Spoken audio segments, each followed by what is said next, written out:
Thanks for coming out on a Saturday morning and being here. Talk a little bit about Cuba. You're going to hear me pronounce it that way. That's the way they pronounce it. And I've already, my wife and I, this is Cheryl, we've been on 3 trips in the last year, from last May. So May, October, and we just went last month again, taking different groups. The first trip was just ourselves doing our reconnaissance to figure the place out. And then in October and in March, we took groups down there. But one thing is pronunciation is Cuba and Cubanos and habaneros, and so I can't say Cuba anymore hardly. So, you know, it's in the news. I brought a couple of New York Times. These are all just from the last month. This one's about Cuban dining culture and the changing as it started. It's going to privatization. So this was just earlier in the month. A full from the travel section last Sunday. A full page and a half about Calle Ocho, which is 8th Avenue in Little Havana in Miami, and it's all about that Cuban culture there. This is yesterday. David Brooks, one of the preeminent New York Times columnists, was down with another group of artists and writers, singers, musicians, everybody, representing the American arts community, was down in Havana for a week meeting with their Cuban counterparts, and he wrote an article on it. One of which he mentions, I really didn't know about this guy named Jose Marti. Anytime you go to Cuba from now on, Fidel Castro was about that big compared to Jose Marti is this big. It's Marti all the time. He would be there, George Washington, Abraham Lincoln, Walt Whitman, you know, all wrapped up into one. I mean, he's that important. And then just this is just this morning's New York Times, has an article about the opening of, we know we can fly in there. The first cruise lines are going in starting next month. And so Carnival's going to be the first one going in. They just allowed that. It was hung up last week on part of the, on a Cuban law that's really kind of anti-American law. So if you know anything about immigration right now, which is a big deal in the current presidential nominating contest, the Cubans have a big advantage over everybody else to become an American citizen. All they have to do is have a dry foot on American soil. They become Americans. Does that work for anybody else in the world? No, they don't. I mean, everybody else is illegal, got to go through the process. Cubans, ever since the early 60s by U.S. Congress, become Americans. It's called a wet foot, dry foot, you know. And so they come in, and which ticks off everybody else. Well, the Cuban government came against that and said, okay, anybody who's become a Cuban American because of that policy can't come to Cuba by boat. You can fly in, and by hundreds of thousands have flown back to Cuba to visit with their family, but they just have it, you can't come by boat because a lot of them escape by boats. Just arcane old policies. Well, Carnival, some Cuban Americans sued Carnival and said, if you can't take us, you can't take anybody. Well, they just solved that yesterday, and that's the reason for today's paper is saying now we're going to have cruise lines going into at least Havana right now. So we're going to talk about the complicated history between Cuba and the U.S. Cuba has is much longer period of being a westernized state. I mean, for 500 years of history that they have from the Spaniards coming in, much longer than ours. But as soon as we become a country, even before when we're fighting for our independence, we are tied with Cuba. And so I'm going to go through some of that from the early days to the present. If you have a question along the way, go ahead and stop. I'm going to and ask the question.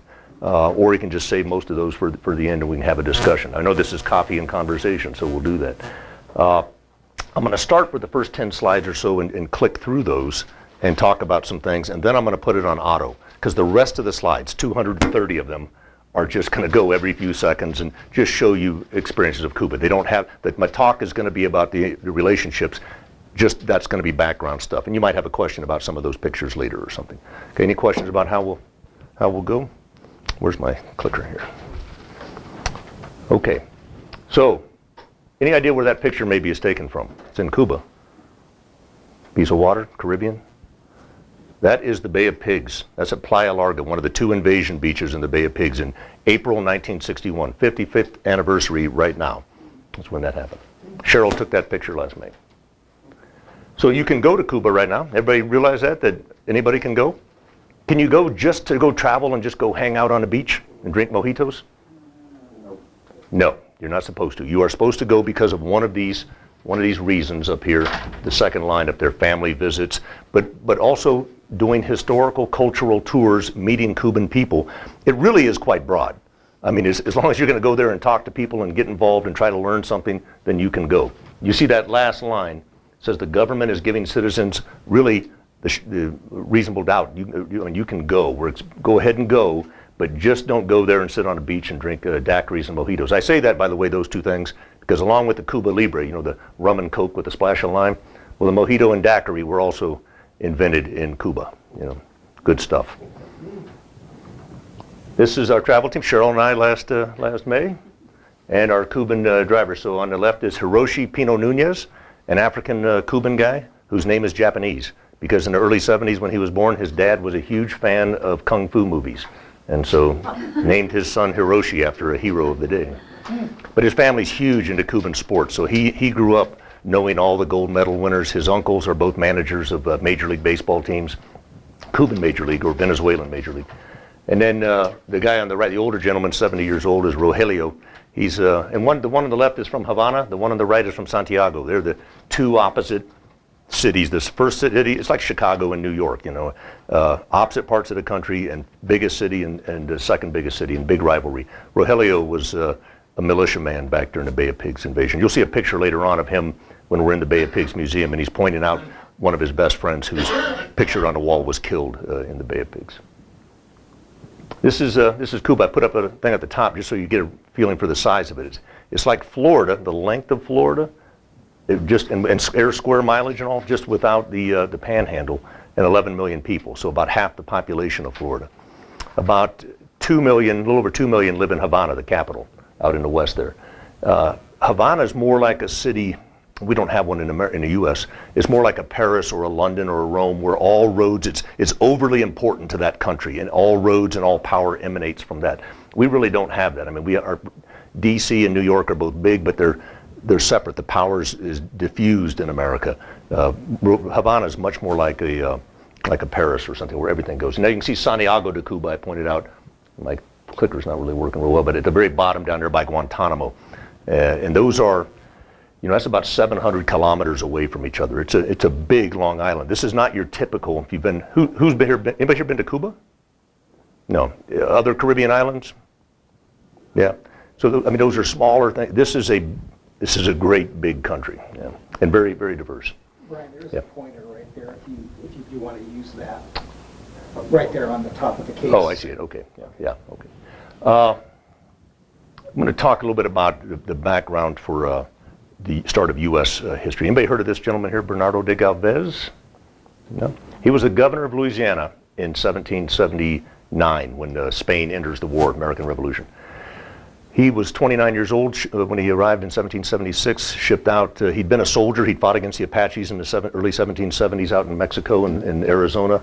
So he has experience as a fighter, but he comes out as the governor of the whole Louisiana territory. He reports to a guy in Cuba who reports back to Madrid. But when the war begins in 1779, King Charles says, go ahead and commence operations. Galvez, we should know his name is like we know Rochambeau or like we know Lafayette or something like that, the French guys. He is that important. He's going to capture over 4,000 British soldiers. He's going to capture this shows Cuba in relation, and New Orleans and all in relation to the U.S. at the time. So obviously we're talking right now about Louisiana, and then here's Cuba and the North American colonies. He's going to capture Baton Rouge, Mobile, Pensacola, other places, Natchez. Over 4,000 British soldiers in major operations, that entire British West Florida. Next to battles of Yorktown or Saratoga, the capture of Pensacola in April 17 and May 1781 is the third largest British defeat of the entire war, much larger than anything George Washington did or anybody else. And he's an amazing guy, just destroyed the British power, captures the Bahamas later as well. And Spain is tying down, most of the British forces in Europe, so the British can't even come and help. They're tied down in Gibraltar, they're losing Minorca, and this guy's doing all that type of thing. They're also defeat a major British army coming down out of Detroit up by St. Louis. And then they go up, the Spaniards go all the way up and capture St. Joseph's, Michigan, on Lake Michigan. I mean, they are all over the place, and most of us don't even realize that. All we know about is maybe the French helping out at Yorktown. Lastly, what the Cubans do, the Spanish and Cubans, is the most important battle of the American Revolution is Yorktown. At the end of that, the British say, this is done, and we're going to just go ahead and create peace. The reason we win that battle is because the French Navy, not the American Army, not the French Army. French Army is very, very important, but without the French Navy being there, it doesn't happen. I mean, it just does not happen. They defeat the British Navy, they blockade it, and they bring in all the money and supplies and all. That French fleet, 30 ships of the line, 30 battleships, aircraft carriers, I mean, that's major, major fleet, is in the Caribbean. It does not have the resources to get to America. They tried, the Admiral De Glvez goes around, talks to all the French planners in Haiti and other places, Martinique and Guadeloupe, trying to raise the money, and they say, no, we're not going to do it. The Spanish governor, Saavedra, comes over from Havana, meets him in Haiti, and says, I think we'll do it. We'll raise the money in Havana. And don't take all your fleet. I'll keep my Spanish fleet here, and so you don't leave half of your fleet here. Take your entire fleet. And so they do that. The people, the women of Havana raise millions and millions of dollars. In today's money, $50 million. And give it to the French to enable them to come up and pay Washington's army, pay Rochambeau's army, get all the supplies, all the ammunition, and bring it there. Without those women of Havana, we don't fight Yorktown. I mean, that is that simple. That's a tie from our very, very beginning. Now let me go ahead and just take one quick second to switch this over to the automatic pictures here.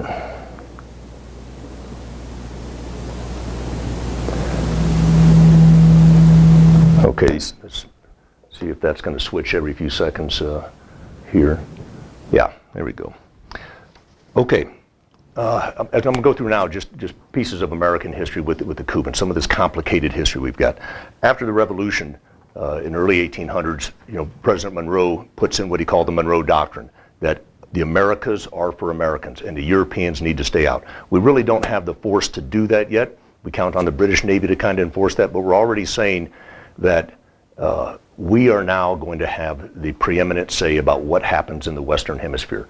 And right at that point, the only other country that truly has an important colony is Spain, and it's got Cuba at that time. So really the policy is directed against the Spanish in Cuba. Cuba is also a slave state at that time, a slave country. They mainly had come over with the French out of Haiti after they'd been kicked out. But we're going to say at that point that we are now in charge of the Caribbean. In the 1840s, 50s, 60s, we have some expeditions that leave the United States to try to take over some of these old countries that had been run by Spain. Because remember, most of Latin America had been Spanish. A couple places like Brazil was Portuguese, and there was a French or British here and there, but 90% of it was Spanish. And they're under new governments. Some are working well, some are not working well. Well, we have some Americans who go and try to take over those and create their own little mini countries. And they're called the Filibuster Expeditions. Now, when you hear the term filibuster today, what does that mean?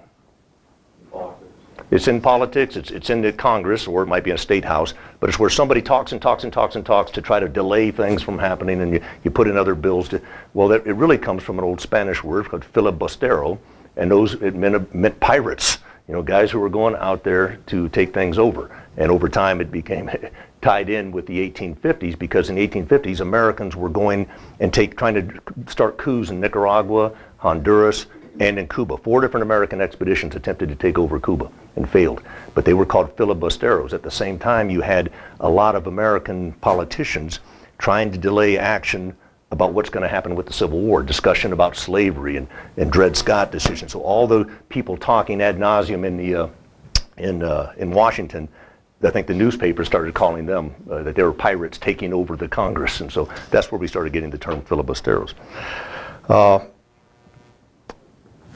After our Civil War, the Cubans decided themselves to go for their own independence. Now I'm talking, remember, this is mainly Spanish Cubans. They've been there for generations and generations. I mean, ever since Columbus had landed there in 1492. Columbus landed in Bahamas, and the next island he hit was Cuba. And they've been there since that time. Who's here? You've heard of Cortez, Hernan Cortez going and taking over Mexico? He was the mayor of Santiago de Cuba. And he got tired of being the mayor down there in 1517, so he grabbed some guys and went over and took over Mexico instead too. So there's just so much history there. But the Spaniards there have been there for 400 years by this time, and they decide they want to overthrow their masters and they want to get rid of slavery and all. So they start their own, and a lot of them have taken the ideas of Lincoln and others from the American Civil War and say, let's go ahead and end slavery. And so in 1868 they start their first war of independence against Spain, and it's also about freeing slaves. You would think maybe the U.S. might be wanting to get involved and help them. We don't like the Spanish anyway, being a colonial power. Here's people fighting for their freedom, but we don't. It's President Grant's administration and guys like James Blaine, the Secretary of State, and Hamilton Fish, these very, very important Americans. Their families have gone on to this very day in importance in New York politics. But they say, no, let's don't help, because we want Cuba to be ours. I mean, we actually, we want to take over ourselves. And if we let them get their independence and they become strong, then we're not going to be able to take them over. We've already forced them into growing sugar so that 90% of their export is sugar. So it's just a single crop type of a country, and 90% of that sugar is brought into the U.S. And so we've got them by the neck already, kind of economically. But we decide not to help them as a government in their war for independence against a racist colonial power. It just seems so anti-American we should be helping. But a lot of Americans did go and help. So to include former Confederates who fought on the side of those fighting for freedom, there were also some Confederates who went and fought on the side of the Spaniards because they were wanting to just move their own slaves into theirs. They also did into some other southern countries. I think Brazil had the most. Brazil had slavery, and like 10,000 Southerners moved to Brazil, and they're still there today, little area of Americanos down there. But you had Americans on both sides, to include one young man from New York. He'd been a drummer boy during the Civil War, like 14. When at age 18, in 1868, he decides to go to Cuba and help out. His name's Henry Reeve. He rises in rank from lieutenant to captain. By the end of the war, he's a major general. He's in command of the entire cavalry corps of the rebellious guys. He becomes an absolute hero. There's going to be a picture of him somewhere as it flips through here of young Henry Reeve with his cap on, fighting for Cuban independence. But a lot of guys, a general, Thomas Jordan, a Confederate general, is the chief of staff of the Cuban Liberation Army. So a lot of Americans fighting there. One thing about that Henry Reeve, reminds me something happens much later, but 2005, New Orleans, what happened? September, Katrina smashed that place, devastated, right? I mean, FEMA could not help. Fidel Castro offered up 1,000 Cuban doctors and nurses with all the medical supplies, called it the Henry Reeve, the Legion of Henry Reeve, because he knew they were coming to help. He said, we will have them there tomorrow. What did President George Bush say? No thanks. No thanks. But the Cubans offered it up under the name of Henry Reeve. There are more doctors in Cuba than the entire continent of Africa. I mean, their literacy rate is higher than ours. The amount of doctors they have, the free health care, everything else, but they have more doctors than the entire continent of Africa now. So that's their war of independence kicks off then, and we're not helping as a government, but individuals are going down by the hundreds and are fighting mainly on the side of those fighting for independence. There are some who are fighting with the Spaniards. Cubans have been in exile in the U.S. for quite a while. Those who oppose Spanish rule, if they're cut out, they've been fighting for ideas of independence. The Spaniards, because a lot of these guys are pure Spanish blood and from high-ranking families, and the Spaniards don't want to necessarily execute them, so they exile them to Spain, to Europe or something, or maybe to the U.S., hoping that they'll get their minds cleared by living somewhere else. But of course they go to Europe in the middle of the revolutions of the 1830s and 40s in Europe, or they come to America and they start getting imbued with the ideas of America. So it doesn't work at all. They almost all work to go back to Cuba. But one of those guys is a young Jose Marti. And he's from Havana. He's a teenager in the 1868 revolution when it begins. He writes from high school. He writes newspaper articles to get the people to rise up. The Spaniards send him to America. He lives in Tampa in New York City, becomes an editor, a writer, a poet. But he gets the Cuban community just ready for revolution, and is, very, very prolific writer, but everybody knows his name's on everybody's lips during that time. So if you ever go to Tampa, you go to Ybor City. If you've ever been to Tampa, that is the Cuban community. Today we think of Havana, little Havana being in Miami. In reality, the true Cuban American community is, at least from old days, is in Tampa.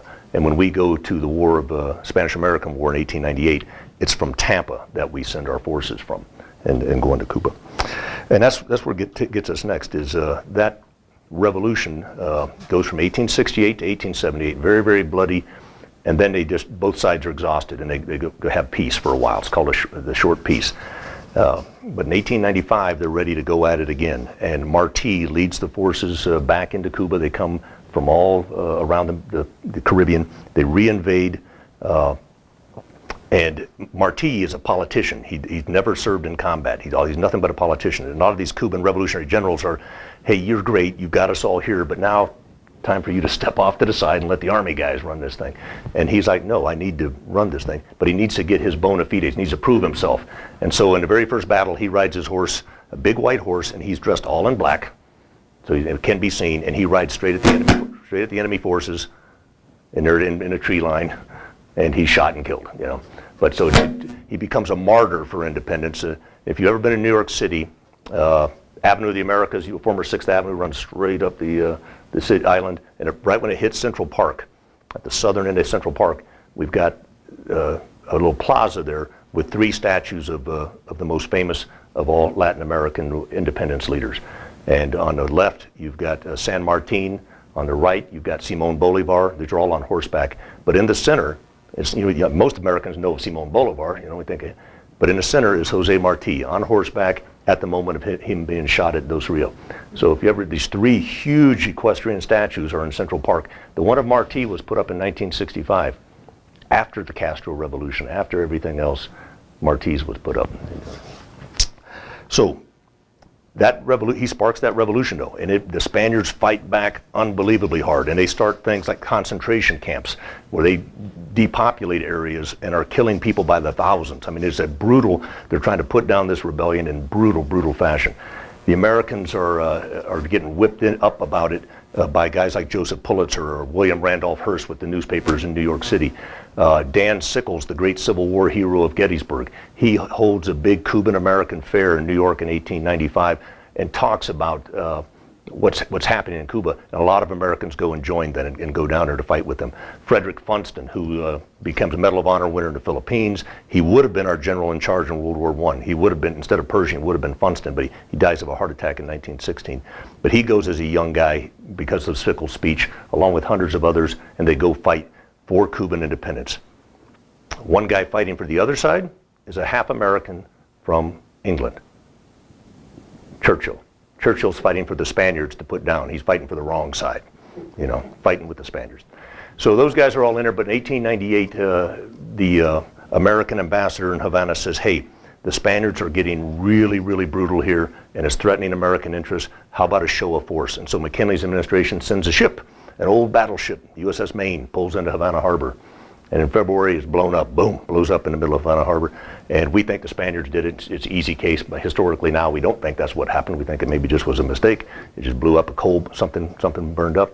But the ambassador at the time was a former Confederate, a guy named Lee. He's the nephew of Robert E. Lee.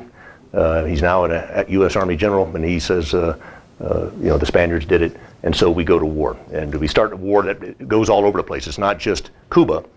It's also the Philippines, it's also Puerto Rico, it's Guam.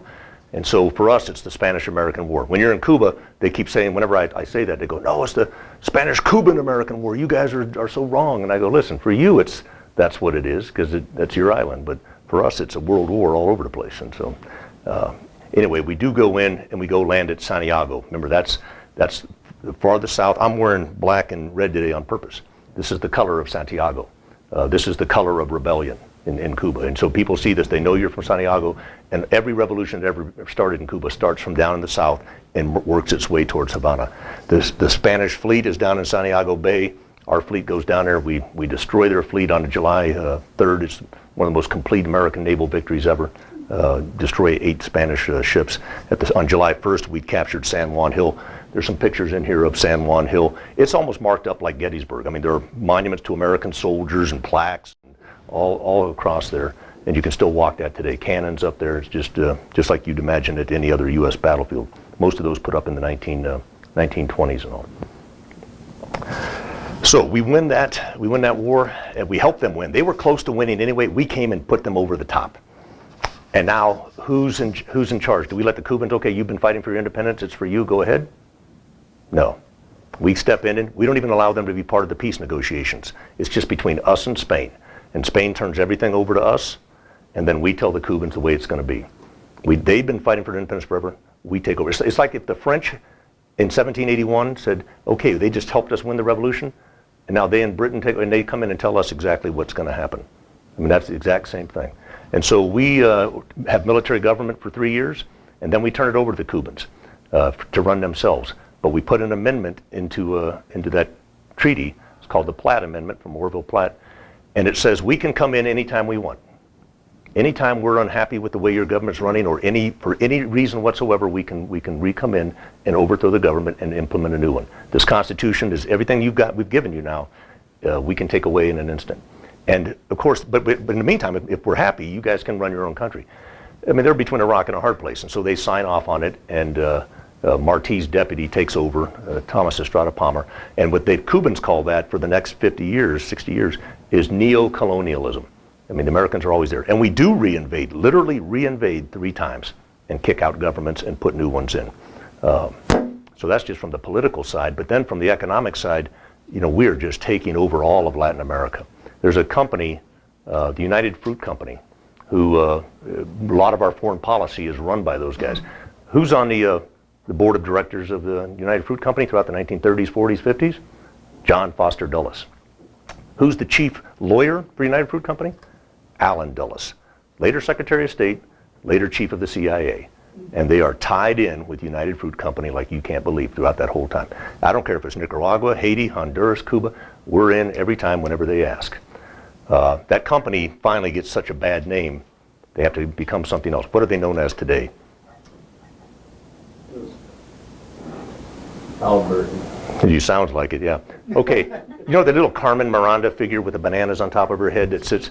Chiquita banana, nice, sweet Chiquita banana, to make you feel how friendly they are. I try not to buy Chiquita, but you know sometimes that's all that's there. But that's United Fruit Company, still alive today, doing their business. But anyways, for the next 30, 40 years, we are involved time and time again, overthrowing governments, allowing things to happen. A guy named Batista comes to, well, actually, before I get that, one other Cuban-American thing. 1939, a bunch of Jews, 850 of them, get on a ship, the SS St. Louis in Hamburg, Germany, and sail across to the Western Hemisphere trying to escape Hitler. They're treated very well. So they're treated very poorly as they get on the ship. But once they're on the ship and come out, they're going to freedom. The German staff treats them incredibly well. They come to the Western Hemisphere. U.S. says no, can't come in. They go to Cuba. Yeah. Okay. Actually, could you pause right here? Yeah. And go back and talk about Teddy Roosevelt Okay. and what he was doing in the late 1890s? Okay. So first up, And his role in Teddy Roosevelt was Assistant Secretary of the Navy in 1898. Very powerful position. He's the full-time, everyday working guy. There's a Secretary of the Navy who's important, but that guy was actually very sickly, wasn't around much, wasn't a hard worker. The Assistant Secretary is the one who does all the daily stuff.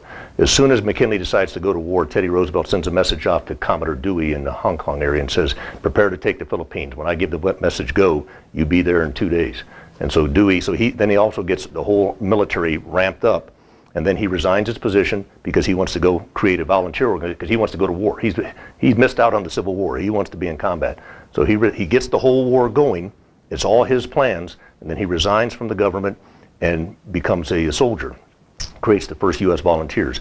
He knows he doesn't have any experience, so he gets a friend of his who has tremendous experience, a guy named Leonard Wood, to be the colonel. And Teddy becomes a lieutenant colonel. They raise an army, or a regiment, 1,000 horsemen, made of half of New York guys, Ivy League type guys, I mean from all over the East Coast, and half of guys that Teddy loved as a younger man out in North Dakota, guys from Arizona, New Mexico, cowboys, country guys, gunslingers. Brings them together in San Antonio and trains them for a month and a half, hard training. He trains himself. And they train. If you ever go by the Alamo in downtown San Antonio, walk across the street to the Monger Hotel, and the Monger Bar is still there, and there's nothing but Rough Rider memorabilia in there, and still go have a drink. That's where Teddy would hang out with the officers. They go to Tampa. He gets his guys on boat. It was a scramble to get on the boats to go to Cuba. It was, terrible organization. We were not prepared to do an expedition across water. But no horses could go except for a couple his. So the guys went as infantrymen when they were supposed to go as cavalrymen. But he gets his guys there to get to Cuba. When they're offloading the boats into the bay, the guys are trying to take care of his 2 horses, and the first horse they got in a sling, and they're dropping into water at Daiquiri Beach, and a huge wave came in right when his horse got put into the water in the sling and drowned it. And so his favorite horse is drowned right when she's coming on, and he pulls out his pistol and says, I'm going to shoot them. If you guys don't get my next horse on the ground, I'm going to shoot you. And so they get his next horse in safely. Which reminds me of another story, though, too. A bunch of cavalry horses were just dumped off the boats, and they immediately started swimming out to sea because they're following the lead horse. And so they're like 50 of them just started following the lead horse, and they made the wrong turn and were going out to sea. And a bugler on the beach grabbed his bugle and sounded, not charge or something, but can't remember what it was, but sounded something that the lead horse turned around and everybody turned around. Otherwise, we had 50 horses going out to drown. They're going the wrong way. But he's a smart guy. But then Teddy is second in command of his regiment. But the commander of the division, famous old Confederate general, 3-star General Joe Wheeler. There's 3 Confederate generals. No Confederate served in the U.S. Army after the war. I mean, none, except for these 3 generals during the Spanish-American War. But Joe Wheeler gets sick of malaria on like the 3rd day, so one of the brigade commanders moves up to take over the division. Leonard Wood moves up to take over the brigade. So the day before the Battle of San Juan Hill, Teddy Roosevelt moves up and becomes colonel of the regiment. He literally is the guy in charge, not Leonard Wood, on San Juan Hill. So then he leads the attack on Kettle Hill, which is a smaller hill part of San Juan. Today, Kettle Hill is mostly gone. There's an apartment complex on it. It's kind of part of it's there, but most of it's not. San Juan Hill is still pristine.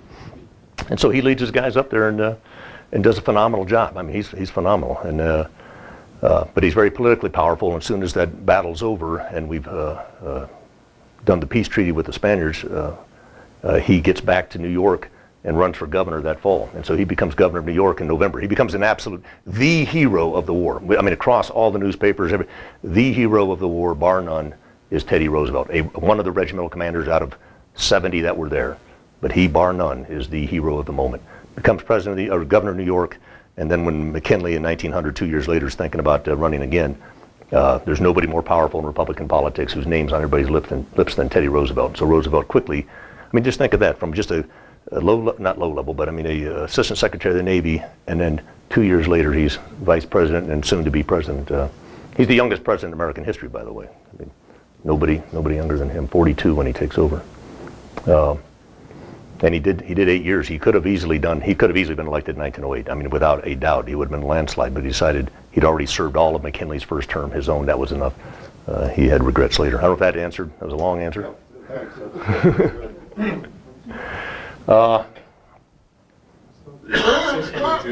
The Jews. Yeah, thank you. So the ship's captain goes to Havana, and Havana had a pretty thriving Jewish community at the time. But they also had just implemented recently, they had some economic troubles and all that, a very strict immigration policy, very, very strict. American guys, wasn't John Foster Dulles, it was Sumner Wells and some others, very important Americans were down there trying to get the Cubans to let them in because they knew that we weren't going to let them in. We were not going to let them in. And we're trying to get the Cubans because some people in the government thought we need to help these people and it's not going to be us. Let's make so this little country of 8 million, you take them in versus us of 200 million. But the Cuban government stands firm and says, no, we're not going to do it. So the ship goes back up and sails back and forth off of Miami for like 3 days, waiting for somebody. And then finally the U.S. Coast Guard says, you must leave. And so they sail back up. They drop out. England along the way, UK says, we'll take 200. So 200 get off in England. The rest go back to Germany. And something like half of those that end up dying, we know by name that they died in the concentration camps. So Cuba and the U.S. together refused the Jews on the SS St. Louis. It's called The Voyage of the Damned, a book, a movie, a bunch. It's a horrific story. The Cuban leader in 1940 that takes over is a guy who'd previously done a coup against the government. 1933, the military had a coup against the government, and the guy who led it was a young sergeant. Batista, a sergeant, led the coup. All the colonels reported to him during the coup. And as soon as it was over, he put his own guys in power, and he kind of ran the country for the next 11 years.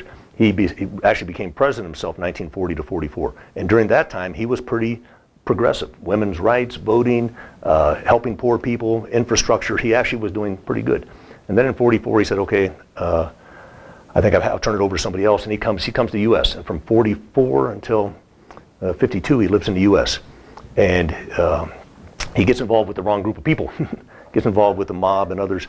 And so when they talk him into going back into Cuba, but this time we'll have a deal where you and us, we're going to run everything. The mob's already been involved since the 30s, Meyer, Lansky, and all those guys.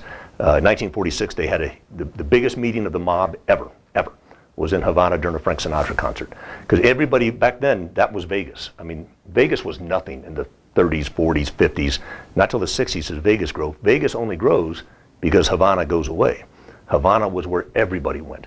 And Sinatra's going to be giving a concert at the Tropicana and at the Hotel Nacional, which is the beautiful hotel, got some pictures of it here. All the mob come in from all over America, North America, and meet there because they got cover, good cover from that. But they've really got their fingers in deep. But Batista says, okay, I'll let you guys run my country as long as I get a cut. And so he goes back in 52 and does a coup, supported by the mob, supported by the US, and he takes, and right at that time it looked like Cuba was finally going to get their first true nationalist guy who's going to start making major changes and just say to the US, we're not going to kowtow to you anymore. Well, Batista comes in and crushes that. And this time around, for the next 7 years, he's not the guy he was in the 40s helping out. He's totally about ripping the country blind, and with our help.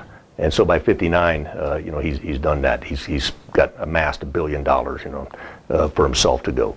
But meanwhile, the revolutionary people who thought they were going to have the vote in 52, they're not done. They start the revolution. 53, the Castros start their revolution down in the south. At Santiago, it fails. They get exiled to Mexico. This is Raul and Fidel and others. They come back in 57 and start the revolution for sure in the south. This time they're joined by Che and others. And they start working their way south to north, so that by late 58, December 58, they capture the key town of Santa Clara in the center of the country. They destroy one of Batista's main military forces. So Batista on New Year's Eve knows that gig is up. And so he has the whole cabinet there having a big party in Havana, and he comes out and says, I'm leaving tomorrow, goodbye. And goes and gets on a plane and takes his $400 million in suitcases with him, and goes and lives in Santo Domingo and then Spain, living under other dictators like Trujillo and Franco, with those guys. But the Castro Revolution has succeeded, and it's tremendously popular. I mean, Fidel, I got a picture in here somewhere of Fidel giving his speech in Santiago, then he hops in his car and goes all the way to Havana. Millions of people are there. When he gives his speech saying the triumph of the revolution has happened, they'd released, all these doves of peace at the other end of this million people, and one of them came and landed on his shoulder while he's giving the talk. I mean, it's just like everybody's like, this is a sign, and that's what he said too. It's like, whoa. And at that time, we're not so sure how we're going to deal with these guys. Is he a communist or not? Some of the people were definitely not communists that were just trying to get rid of Batista. It's a mix of people. And Fidel, we can't read him. But Eisenhower gives a go-ahead for us to start planning to maybe overthrow this new regime if possible. He's not sure it's the right thing, because a lot of Cubans have come to America and are saying, yes, Castro is very unpopular, and we'll take it back over easily. And there are some revolutionary elements still happening within the country. In the center of the country, in the mountains, and in the western mountains, there's some guerrilla groups fighting against the Castro regime. But they're telling Eisenhower that everybody will rise up. He goes, he's a smart guy. He goes, I'm not so sure about that, but here's $15 million CIA. Go ahead and make plans and see what happens. And so they start training guys down in Guatemala and in Florida to do this. The chief trainer, we come across him 11 years later at Democratic National Headquarters. So E. Howard Hunt is in charge of this operation. And they go in April, 55 years ago right now, they go back in. Now, new president Kennedy has come in 1961, and they brief him, and he goes, well, I'm not so sure this is going to work either, but the whole Joint Chiefs of Staff say, yes, this is a great plan, and the Cubans will be able to do it. But we may need to help them. And Kennedy's like, no, there's going to be no U.S. help. I mean, other than once the fighting, it's all them. We're not going to send in troops.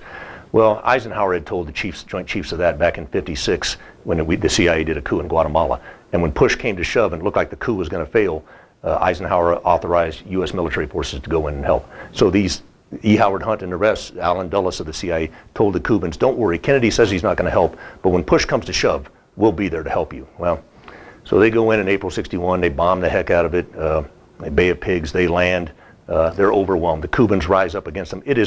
Everybody is in favor of the revolution. I say everybody. I mean, 99% of the people are in favor of the revolution and what the Castros are doing. And they come in and they crush the Cuban-American invasion in 3 days. I mean, it's a 3-day fight. By the end, they're all dead or captured. And they're held till the following December at the end of the Cuban Missile Crisis, when part of the Cuban Missile Crisis defusing, we give $50 million in medical supplies to the Cubans, and Castro releases those 900 guys to America, and they're met by Kennedy at the Orange Bowl.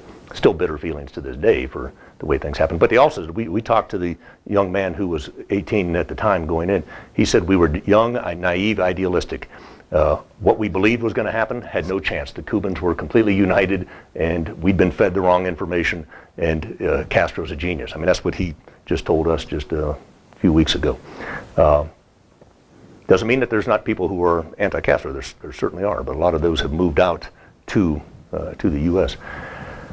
So when that happens, though, what's Castro's feeling about the U.S.? They've already tried to assassinate him several times, and now they've actually supported an invasion. And so he turns to the Russians and says, I need help. I need anti-aircraft weapons. I need all kinds of munitions. I need aircraft. And the Russians say, okay, but you got to let us put missiles on her, because the Russians have a lot of missiles, but they don't have enough that can reach the U.S., whereas we got missiles, intercontinental missiles all over. Plus we got them in Turkey and Italy that we can reach Russia like that. So they want to have one over here. So Castro says, okay, and that begins the Cuban Missile Crisis stuff in '62. I was born in October, right in the middle of that thing.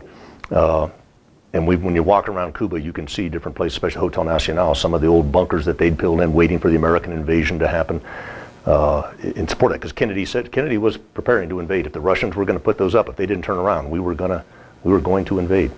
Very, very tense moment. But at the end of it, everybody kind of got what they want. Kennedy was able to defuse the situation right in the middle of a congressional election. Very, very important to him. The Russians were able to get our missiles out of Turkey and southern Italy, and Castro was able, and we were able to get those missiles out of Cuba. Castro was able to get his air defense system. So everybody kind of got what they needed out of that, but in a very big, very dangerous game of poker there. So that missile crisis, though, is at that point we said we're not going to invade ever again. We told Cuba we're done. We're not going to do anything. You're going to have your country. But we then put on things like the embargo, right? Which the Cubans, you might see the names. There's Henry Reeve right there, picture of him, the American. And they're doing rice right there. They're taking rice and they're throwing it on. They're just pulling it off the field and they're spreading it out and drying it right on the roads. You're driving along the roads and they're drying their rice right on there. So when you go in there and you're having your rice and beans, you know, it might be a little bit of tire in there or something. It's a poor country, but it's also, and it does a lot of things in old-fashioned ways. You've seen a lot of horse-drawn wagons. I mean, there's modern cars. We think, oh, everything must have stopped in 1959. No, they were still trading with the Czechs or the Russians or the East Germans or the Chinese. So there's some more modern cars. They're just not trading with the U.S. And they love the American cars. And they love America. I'll tell you that right now. They love America. The Cuban people love America. Do they love the American government? No. Do they love their own government? No. You know, but they love Americans. They realize the ties that bind that we have are so deep. But it goes through from the 60s, 70s, 80s. You know, we are constricting on them, and we don't. It's not a blockade. They call it a blockade. Now we as military people know that a blockade is a true international legal term that you got to go enforce with your Navy, and it's an act of war. An embargo just says we're not going to trade with you, and that's it. Well, it works more like a blockade in the way that we've also told a lot of other countries, yeah, you can trade with Cuba if you want, but then you can't trade with us. Okay, who do you want? Do you want that 10 million person market, or do you want that 300 million person market? You know, and so it's worked pretty harshly against the Cubans. And what happened though is they turned deeper and deeper to the Soviet Union, and they got a lot of support from that. But in 1989, Berlin Wall falls, and there goes that support for them. And they entered then a period called the special period. Fidel said, everybody needs to cinch your belts down. It's going to be the special period in time of peace, which means we're going to act like it's war. There's going to be no more oil. There's going to be no more, people aren't going to be driving. There's going to be cuts in food. You're going to have meat once a week if you're lucky. And, you know, the population lost. A lot of people died. People lost weight. I mean, it was 10 years, and even partly they're still coming out of that special period today. I mean, it was rough on them. And we did nothing to ameliorate that or help them during that period.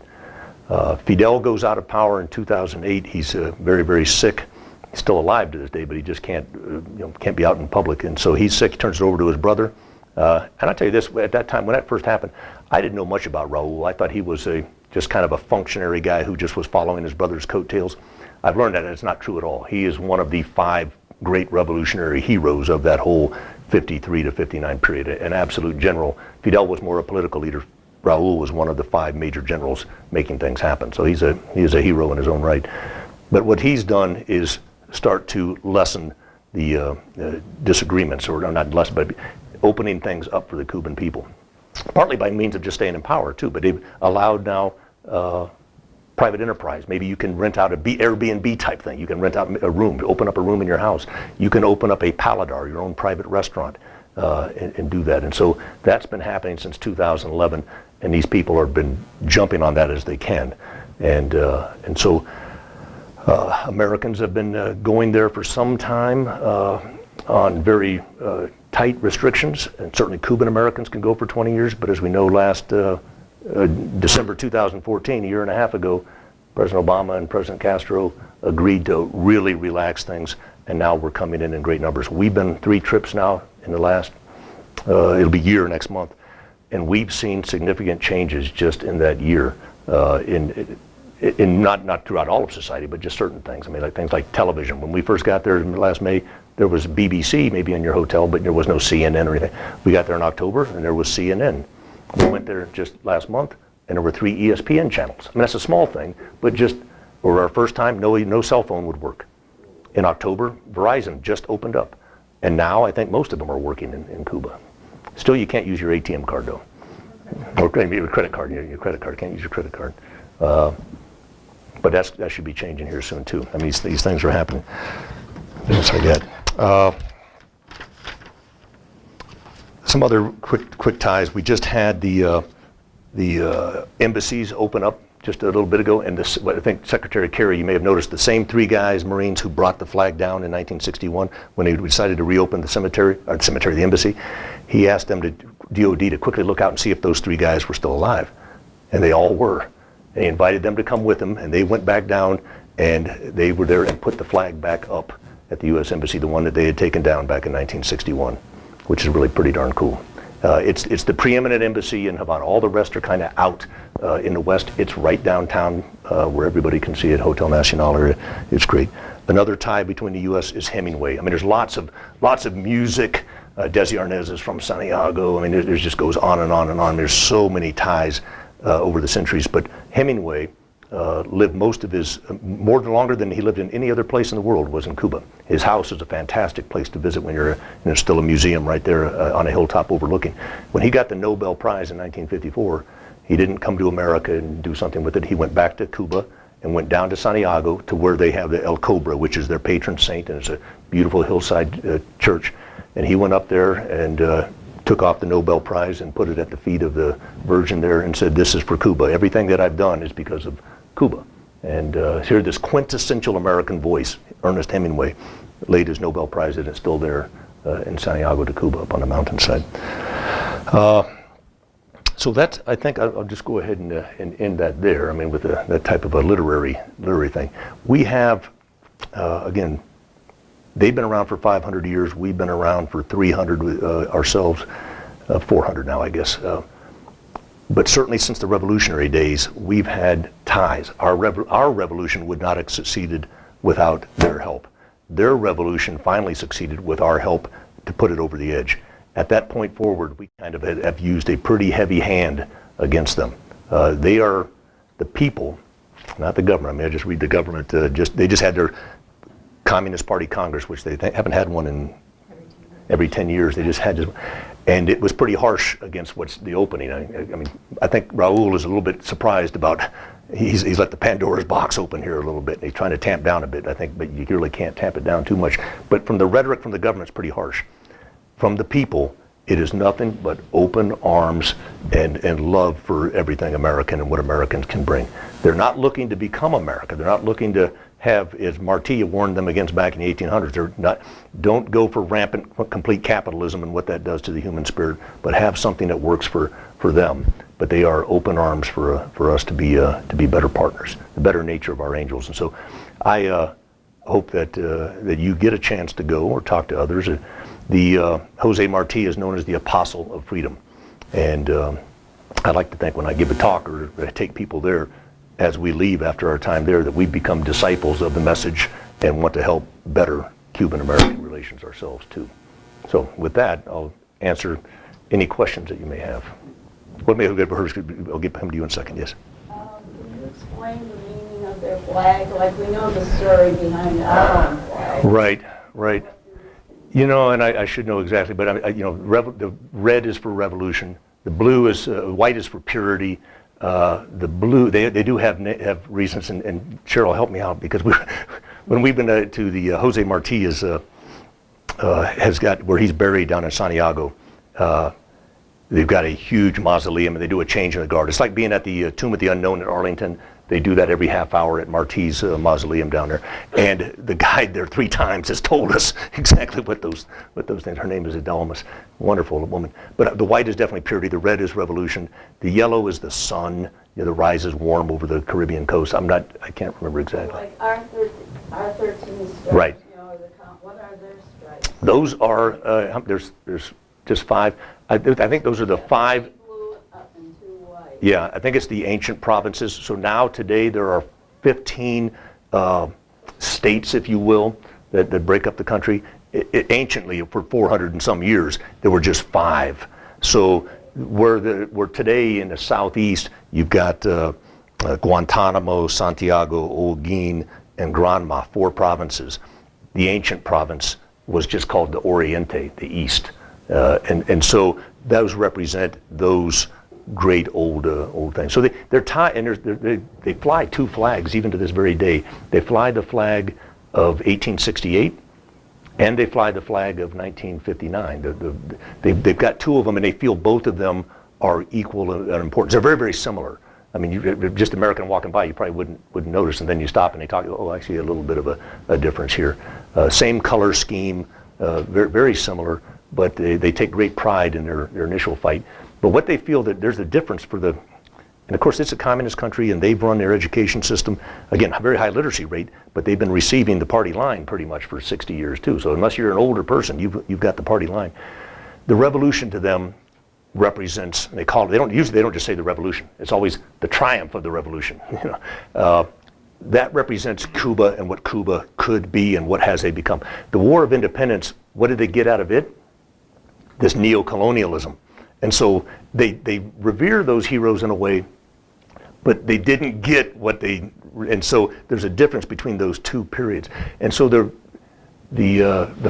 guy who's known as the father of the country, you might think is Jose Marti as much as I've talked about him, but he's not. The guy who's the father of the country, their George Washington, is a guy named Carlos Manuel de Cespedes, and he's from Bayamo, and he's the one who first freed his slaves, and he said, you know, he brought all the Spaniards together, and he said, we're going to start the revolution right now. It was October 1868. He said, we're going to start it right now. Time is right. They were having a coup in Spain at that same time. The Queen was being overthrown. He said, right now is the time to do it, and I'm going to free my slaves. And the other guys around him didn't know he was going to do that, but he called the slaves to him, and he said, listen, for the last 40 years, I've been your master. I've been a master of men. But he goes, today, I am your brother. I want you to join with me now, and you are now free. And yet his cemetery is right there by Marti's. There's lots of symbology showing breaking of chains and things like that. But he's known as the father of the country. But he's not revered like Marti. And I compare them to George Washington and Lincoln. We know those 2 guys. They're 2 most important, maybe American leaders. Do we love George Washington or do we love Abraham Lincoln? You know, we revere Washington, but he seems kind of cold and we don't know him. Who can name anything he wrote or said, really? You know, not much. But Lincoln, we know, you know, the second inaugural, we know the Cooper Union speech, we know the Gettysburg Address. I mean, he seems homespun, he talks to us. We have a love with Lincoln, we have a respect for Washington. And that's kind of the way they are with Cespedes, the father. He's the father, okay, thank you. Oh, but Marti, we love because he speaks to our hearts, he speaks to us, and we have that same thing. He didn't say that. He didn't chop down a cherry tree either. And he didn't throw a quarter across the Potomac. But Parson Weems told us he did, and so we believe it. When in the 1930s, the Cuban government built their capital looks just like ours. I mean, but it's like 1 foot bigger. It's a little bit bigger than ours. It sits right downtown. But they also built a park, the Park of Fraternity, and they asked each American nation to send a bust of their most famous leader, and they would put it up there. And so who did the U.S. send? Lincoln. So I think there was a picture of it going through there. And so we sent a bust of Lincoln because we knew that he speaks to us. He represents us, not George Washington. It's that same type of a thing. This is San Juan Hill. That's, you know, again, it's like an American military park kind of. Okay, so I'm sorry I don't know the exact colors, but. Can you talk some about the base at Guantanamo? How it came into being, and more importantly, the legal agreements that basically ensure its existence Right. forever, I think. Yeah, not really though. They're all kind of convoluted. But part of that, this whole Platt Amendment too. So when we went to war in 1898, a lot of Americans were afraid that we were going to try to take over these places.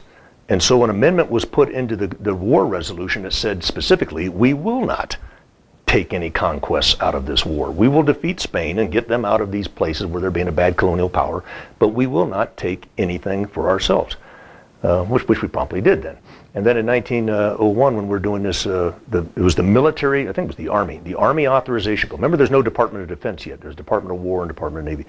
The Department of War Authorization Bill at Congress got held up with this one rider, which became the Platt Amendment, which said, Cuba, we can come in. It had like 13 different parts to it, but one of them was we can come in whenever we want. Another one was we get this coaling station, this bay in Guantanamo in the southeast. And Santiago was actually a nicer bay and bigger and all, but it's the port city of the second biggest city. We couldn't take that, but we said, we'll take this Guantanamo over here. And we made the Cubans sign it. And we had some terms to it. I don't know if it was perpetuity or it was 99 years on. But we paid, a couple $1,000s, I think we'd pay them each year for it. And the Cubans cashed it for all those first few years. They needed the money. But as soon as Castro came to power in 1959, he hasn't cashed a check since. He has them all in his desk, Because if he cashed the check, what would that say? That he's in agreement with it, And so they are completely not in agreement with it. And I think international standing-wise, our doing it is tenuous. It was out of a treaty that was kind of forced upon a people, I think. And I think in an truly independent international body, they would say, no, that's not a legal binding treaty that you enforced upon them, but not that we would care. So to this day, and for the longest time, the Cubans worked on Guantanamo.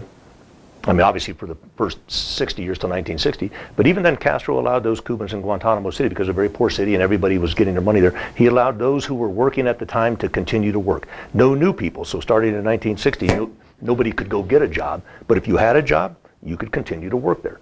And that up until like 2005, the last Cuban retired who'd been working there on Guantanamo Bay. So even all this time that we've had these major issues with them, Castro allowed those older Cubans.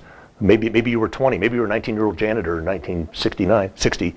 Well, you got to continue to work till you were 75, and they would just come to the base, knock on the door, and Marines would let them in. And but no more. The last ones recently stopped doing that.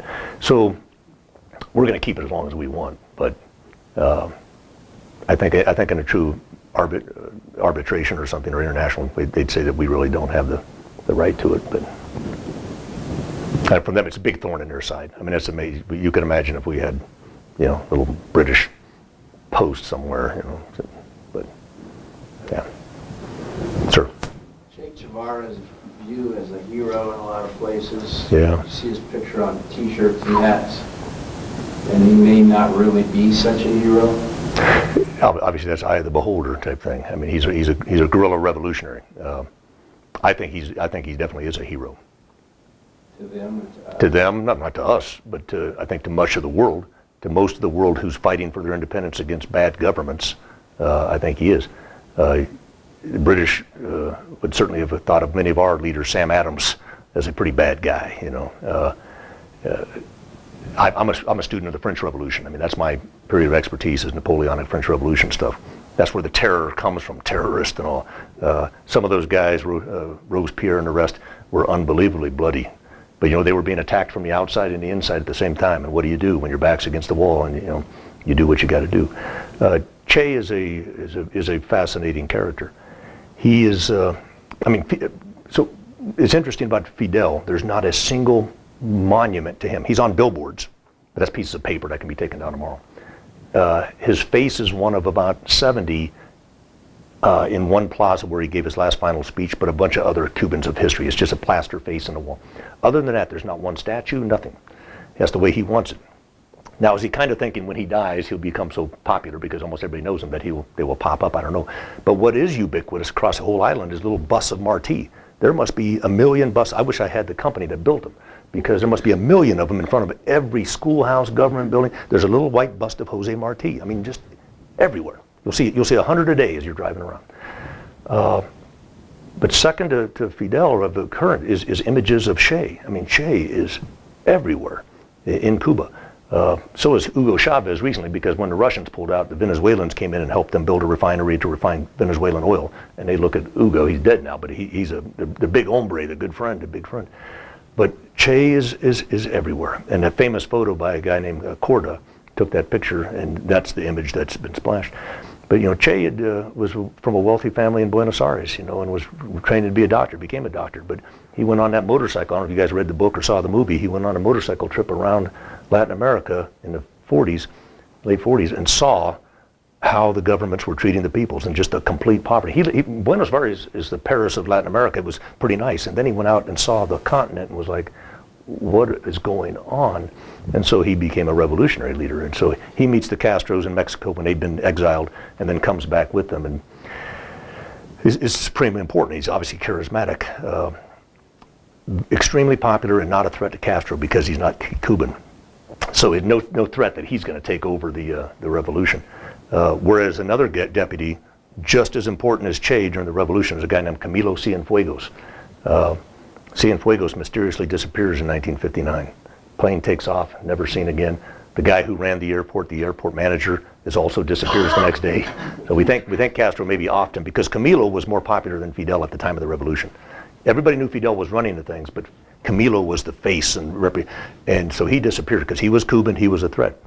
Che's not a threat. Che immediately goes off after a couple years of getting things going. Then he goes off to Congo and helps the revolutions against the Belgians there. And then he's back in Bolivia. I mean, he's all over just trying to help people, overthrow bad governments, mainly governments that we were supporting. We have quite a tradition of supporting some bad actors. Was he a brutal guy? Yeah. Revolutions are pretty brutal. He was put in charge of the tribunals at the end of the revolution, where they tried a bunch of Batista officers, police and military and other types, and they executed maybe 1,000. Most historians have gone back and looked at it, and legal people, and they think that 90% of them were probably were worthy of summary type judgment, and people pointed them out, and they had courts. Almost farcical, almost kangaroo type courts, but everybody came out and talked about him. So I don't know, Che, I'm maybe a little bit ambivalent, but as a guy who thinks about the types of governments they were fighting against, I think he was doing what revolutionaries do. Yeah. He has a funny thing too about the Bay of Pigs, though. So when that failed badly, horribly bad. For the Americans and our Cuban allies and the Cuban people, it was a tremendous success. But within a month, I think they were down at the Organization of American States meeting somewhere, maybe it was Venezuela or Colombia, and Kennedy and his people are there, and Che's there representing Cuba, and Che sends a note over to Kennedy, and it says, "Dear Mr. President, thank you for Playa Girón." That's their version of Bay of Pigs. It's the beach where the main landing. "Thank you for Playa Girón. Prior to that, we weren't sure if the revolution was consolidated. But now we know that everybody is 100% in favor. Thank you for Playa Girón." Any other questions? Yeah. I noticed in your pictures here, the soil in there is rich. Yeah. Is it volcanic type? Yeah. And it changes at different parts of the country. There's one major mountain range in the south. It keeps things, it's kind of more jungle clad there too, and it keeps the heat and stuff down in Santiago. They always say the Santiago in the south is much more hot. As you move north and west, it does get redder. In the far west, Pinar del Rio, the place that's closest to the Florida Keys, that's the tobacco country. That's the great, rich tobacco country. It's probably some of the most beautiful terrain too, but it is volcanic, but it is incredibly rich. Yeah. We eat at a place out there at one of these paladars that people can start their own private thing, and it's they've got all their own gardens and all and everything. Just vegetables are just so rich and large and fresh. And in general, the food is kind of bland. You think of the Caribbean, you think all the spices and everything, and for whatever reason, all the peppers missed Cuba. They kind of just passed over. And so much of the country, the food is very good. You're eating a lot of pork and chicken, but there's beef, tons of vegetables, but it's all pretty bland. In Havana, they do some neat stuff, and it's pretty good. But the rest of the country, it's good and filling, but they make up with their rum and their tobacco. That's pretty. The Bacardi family is still there. So in Cuba, and I think you may have seen a picture of one of the Bacardis. They were from Santiago. That's where they got started. When the revolution happened, some of them they left and took their operations to the Bahamas, and that's where we get Bacardi rum today. But the actual true people who made it forever, the original distilleries are still going. Now it's just called Santiago de Cuba, but the real Bacardi is still being made to this day, as it has for 200 years down in Santiago, and it's good stuff in your mojito or your daiquiri. All right. If I could eat a Cuban sandwich once a week, I'd love it. Oh. How tough is it to get the Havana cigar? Okay, the cigars are not tough at all now. You can bring them back, and they're not tough. I mean, we take people. We do two different tobacco things when we're down there. One, we go out to Pinar del Rio and go to a tobacco farm. A guy named Benito, and he's fabulous, and he rolls some hand-rolled ones for you right there, and then you can buy some more from him. But he hands them, you smoke them right there, and they're amazing. But they're not the tightly rolled and multi-leaf stuff is like this and the other. But we also go in Havana to. There's 3 major tobacco factories that have been there for 200 years, and we go in and watch them producing the world famous Cuban cigars right there. And you can bring back right now boxes of them back to the States. You can bring rum and cigars back. You can't bring, I don't think you can bring 1,000, but you can bring your case of 48 back with you right now. No problem coming back through. I tell you right now, the time to be able to go there is actually pretty simple. You still need to go with a group like us that's going to do something in particular, but to go there, spend your time seeing it, immersing yourself in the culture, and then coming back with Cuban rum or cigars is perfectly legal and allowed right now. It's a fabulous experience to do, and it's going to change. I mean, if anybody remembers when the Berlin Wall fell, and I was in Germany at the time, commanding my infantry company, but going over to Prague or East Germany and places like that at that time is very different. You go to Prague now. That's not like Prague was back in 1990. You know, it's changed. Not saying it's bad. It's just things are different, and they will be different there at some point too. So it's kind of neat to go now, and then go later. We're very fortunate. I mean, that's what we do. Our Essential History Expeditions is what we're called. We take people around the country and around the world. I take people to Gettysburg and Antietam. I've led 150 trips to Gettysburg. And we go to Normandy. We're taking a group to Normandy in June and July, and do D-Day and Battle of the Bulge and Scotland, different places. But Cuba has become one of our favorite little places to go. There's so much military history, but just so much history and culture and food and music. Just amazing. Very, very musical. You're just walking down the streets, and all of a sudden there's a band playing, or a couple of people getting together and playing. Somebody pops on the radio, and people are out dancing. I mean, it's just nonstop. Just phenomenal. Yeah. Any other questions? If not, thanks so much for coming out today on this Saturday. I appreciate it, and Viva Cuba.